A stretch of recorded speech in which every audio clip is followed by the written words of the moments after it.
बाद भी मैं आपको भी मुस्कुराकर ही सुनूंगी। और आपकी बातों में मुझे इंटरेस्ट जागा क्योंकि आपने देश के सामने मेरे दर्शकों के सामने एक पॉइंट रखा कि ये प्रोटेस्ट इसलिए जरूरी है क्योंकि मामला कोर्ट में होने के बावजूद भी दुरुपयोग कर लिया जाता है कुछ चीजों का। मैं मुस्कुराहट के साथ ही सुनूंगी, मामला बड़ा गंभीर है। आप मुझे बताइए कितनी मस्जिदें कितनी वक्फ की जमीनें इस लॉ के इफेक्ट में आने के बाद छीन ली गई। उन्होंने शर्त रख दी है प्राची जी, आप सुनेंगी और मुस्कुरा के सुनेंगी, नहीं तो नाराज हो जाएंगे वो। बोले नहीं फैज खान, नहीं फैज खान साहब, हम किसी से नाराज नहीं होते। हमारे रसूल ने फरमाया है जवाब खाकर के भी दुआएं दो। जवाब रसूल के शहीदाई हैं, जवाब दीजिए। जवाब हमें आपसे सीखने की जरूरत नहीं। जवाब नहीं सुनिए। हाँ, फतेहपुर सुनिए, सलीम चिश्ती के मजार को एएसआई कह रहे कि हमारे अंडर में लाइए।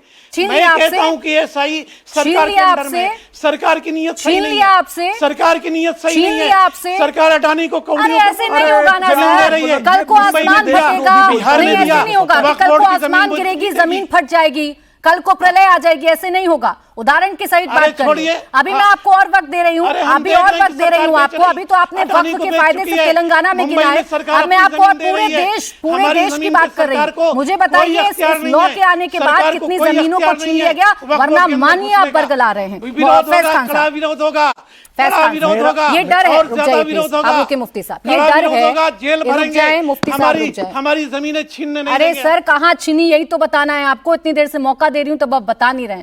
फैज खान साहब देखिए, कुछ मुसलमानों को या कुछ, रुक जाइए प्लीज, आवाज, कुछ लोगों को ये डर है कि इस कानून के आने के बाद कुछ जमीनें या कुछ मस्जिदें जिन पर दावा वक्फ का है या जिनका इस्तेमाल मुस्लिम कर रहे हैं उनको छीन लिया जाएगा। बिल्कुल भी नहीं। अमित शाह जी ने बिल्कुल सदन में स्पष्ट किया है, सारी बातें कही हैं। इंटरव्यू में कहा ये बिल रेट्रोस्पेक्टिव नहीं है, जो चीज़ें पहले से हैं वो यथावत रहेंगी, बल्कि इस कानून के आने से मस्जिद, मदरसे, खानकाहें जिनका निर्माण सही तरीके से नहीं हुआ, जो टूट फूट गई हैं, उनका पुनर्निर्माण भी होगा, फिर से उसे सुधारा जाएगा, संवारा जाएगा।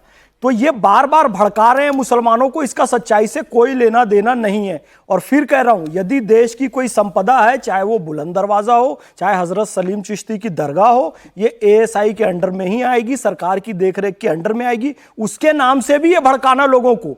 और हमारे नबी पैगंबर हजरत मोहम्मद सल्लल्लाहु अलैहि वसल्लम को अमीन कहा गया है, अमानतदार, सादिक कहा गया है कि सच्चा। तो आप सच्चाई का साथ दीजिए, वक्फ माफियाओं का साथ मत दीजिए और किसी की अमानत में खयानत नहीं कीजिए। आप कभी अंबानी साहब के घर को अपना बता देते हैं, कभी चंद्रशेखर आजाद पार्क को अपना बता देते हैं, कभी सूरत म्युनिसिपल कॉर्पोरेशन को अपना बना देते हैं, कभी तमिलनाडु की 15 साल पुराने गांव को अपना बता देते हैं, ईडन गार्डन को अपना बता देते हैं, दिल्ली के संसद भवन को अपना बता देते हैं। तो क्या इस्लाम इसकी शिक्षा देता है? जब आप नबी की बात करते हैं तो नबी के सिद्धांतों को भी मानिए, सत्य और अमानत में खयानत ना करना। लेकिन इस बात को आप नहीं मान रहे हैं। और फिर कह रहा हूं, मस्जिद को राजनीति का अखाड़ा बनाना आप लोग बंद कीजिए और सही कंटेक्स्ट में चीजों को प्रस्तुत कीजिए। अल्लाह रब्बुल इज्जत ने हमको इतना अच्छा मुल्क दिया है, इतनी अच्छी व्यवस्थाएं दी है, इसकी इज्जत कीजिए। मुस्लिम लड़के लड़कियों को सही ट्रैक पर लाने के लिए स्टेटमेंट दीजिए। आपके जो सारे स्टेटमेंट और इसके पहले सारे लोगों ने जो स्टेटमेंट दिए हैं वो केवल और केवल वर्गलाने और भड़काने वाले। इस पर जवाब दे रहे हैं मुफ्ती साहब। बोलिए, फिर आ रही हूं वकार साहब आप पर। बोलिए मुफ्ती साहब, क्या कह रहे थे आप? काउंटर कर रहे हैं। देखिए जहां तक वतन की बात है, क्या इस देश का मुसलमान अपने वतन के लिए कुर्बानी नहीं दिया? क्या हमने देश के लिए कुर्बानी नहीं दिया?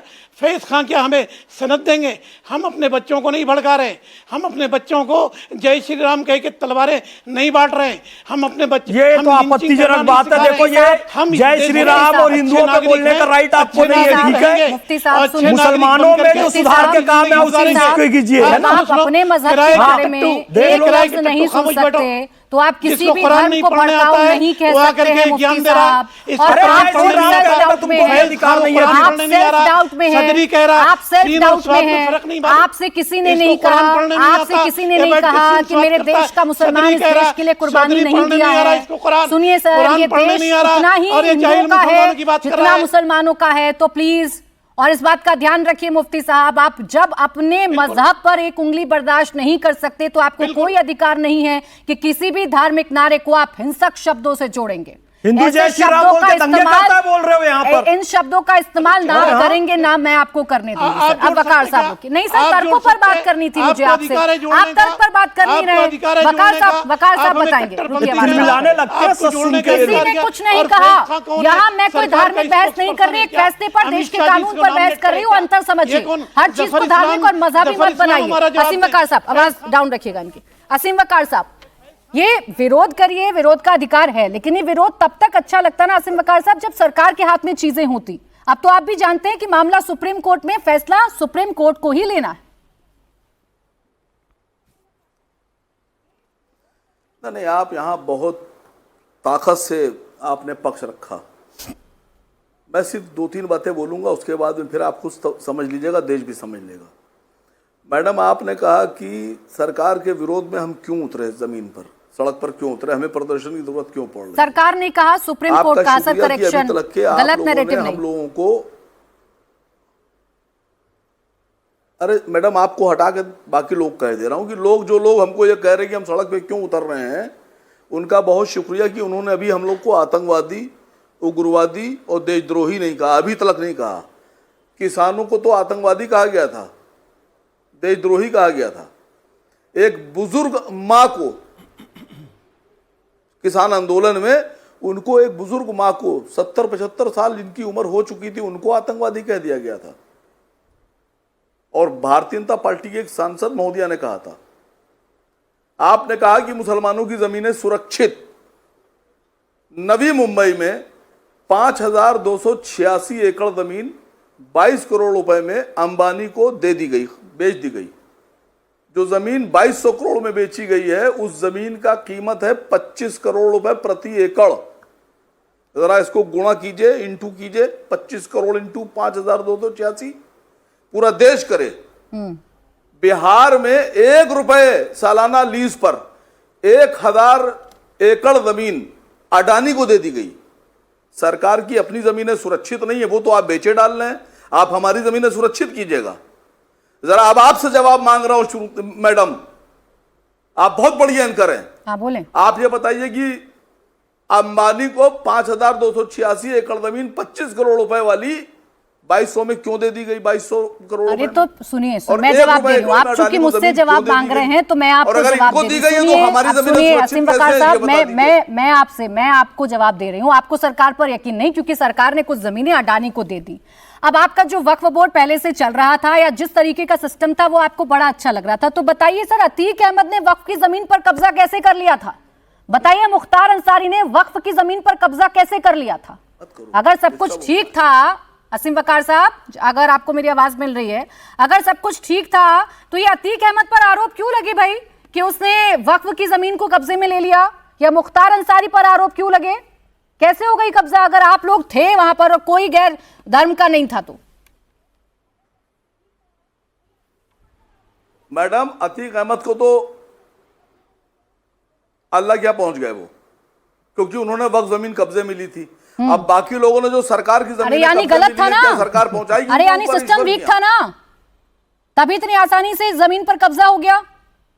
मैं कह रहा हूं कि नहीं, सब आपकी बात मानने ले रहा हूं, बिल्कुल मानेंगे, खाली मैं ये क्योंकि मैं तो तर्क पर बात कर रही हूं। अंबानी और अडानी को जो जमीनें दी गई हैं, ये क्यों दी गई? अरे असीम वकार साहब, सुनिए असीम वकार साहब, अभी आप वक्त पर चर्चा कर रहे हैं। अरे बता रही हूँ ना आपको, अभी आप वक्त पर वक्त पर मुझसे चर्चा कर रहे हैं। अडानी का नाम लिया, सुनिए, अडानी अंबानी दोनों की बात कर रही हूँ मैं, आपकी तरह नहीं भागती हूँ और गोल पोस्ट चेंज नहीं करती हूँ। मुख्तार अंसारी, और जब मैं आपसे अतीक अहमद पर सवाल पूछूं, तुम मानते हैं सिस्टम गलत है, और उस सिस्टम को जब सरकार दुरुस्त कहती है तो कहते हैं हमारे धर्म के खिलाफ हो रहा है, हमारे मजहब के खिलाफ हो रहा है।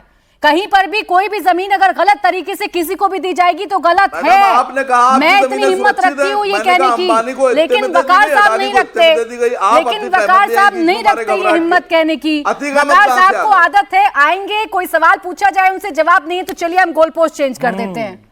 गोल पोस्ट चेंज करने की आदत गलत है वकार साहब। कितनी अच्छी लग रही है आपके चेहरे पर मुस्कुराहट, देखिए इतनी देर बाद कम से कम मुस्कुराए तो। 5286 एकड़ जमीन 25 करोड़ रुपए वाली 2200 करोड़ में क्यों दी गई? अरे मैं कह तो रही हूं आपसे असीम वकार साहब, ये गलत है और पूछिए सरकार से सवाल, करिए इसको लेकर प्रोटेस्ट, लेकिन देश के कानून या देश के सुप्रीम कोर्ट के तो खिलाफ आप तो तो हमसे प्रोटेस्ट सवाल मत पूछ रही करिए हैं, ना। आप पूछिए ना सवाल सरकार अरे से उस सवाल। पर सुनिए ना, आप तो आप नहीं सुप्रीम, पूछिएगा सरकार अरे से सुनिए, सवाल। आप जो लॉ पर और सुप्रीम कोर्ट के फैसले पर या आप सुप्रीम सरकार से कोर्ट में सवाल मामला क्यों नहीं है, पूछिएगा? आप उसको लेकर प्रोटेस्ट कर सकते हैं। जब नहीं, इतना ही सर, महत्वपूर्ण आपने मुद्दा क्या है कि आज विपक्ष से असीम सवाल बकार पूछने साहब, का ठेका सुनिए, लिया है? जब इतना ही सरकार से महत्वपूर्ण सवाल मुद्दा हम है लोग कि असीम पूछेंगे। बकार साहब ये अडानी पर चर्चा करना चाहते हैं, वक्फ पर चर्चा नहीं करना चाहते, तो उतरिए ना जमीन पर इसको लेकर। कौन रोक रहा है आपको? लेकिन आपको विरोध करना है सुप्रीम कोर्ट का, आपको विरोध करना है संसद से पास हुए कानून का।